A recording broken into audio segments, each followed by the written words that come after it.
Journalism, unlike most of other professions, had flourished in Syria during the war. Syrian crisis has been maintained as the top story for the first 2 or 3 years of the Syrian crisis in Arabic and Western media. That in turn pushed the media institutions to look for sources of information from inside Syria. The forms of these sources varied from field reporters to simple primitive sources such as amateur footage filmed with cell phones. With the first spark of war in Syria, the field reporter has become indispensable in covering Syrian news. Reporters had to put on their helmets and shield on accompany of the warring parties to cover the events right from the battlefield. Although the Syrian journalists are new to this domain, they have entered courageously with full awareness of the serious risk. They have become a target and many of them got kidnapped, injured or killed while doing their jobs. Kamel Sakr is a professional journalist and author, but he is one of those who had become field reporters.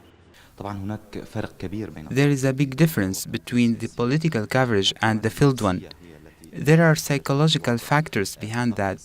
In the political coverage, there is no stress, no fear, no worries, no physical risk on the journalist reporter, because the political events occur usually in safe conditions. The Syrian war caused new battlefields to emerge. Their bases are the social networks such as Facebook and YouTube, which have witnessed a boom in quality and quantity. Some pages or accounts have developed from the mere personal account into real professional work.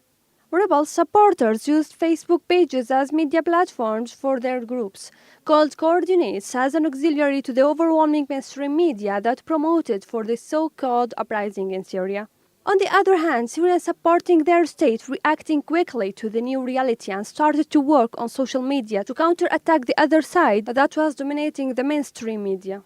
Afrora Isa is the admin and co-founder of the Syrian website, which emerged from a page on Facebook. She worked as a journalist specialized in economy before the war, but she turned into a political and field journalist. I never aimed to have a page and followers. The idea was simply to reveal the events, just as I watched them, with my mere eyes, not like the fabricated way in the media. The war in Syria has demonstrated how crucial journalism is as a key weapon, but it has also paved the way for a new era where citizen journalism can compete with the giant media empires. This war, just like other wars, has shown how words might be more important than bullets. Because of that, a new battlefield have emerged in the cyber world. Shazaganu Middle East Channel, Damascus.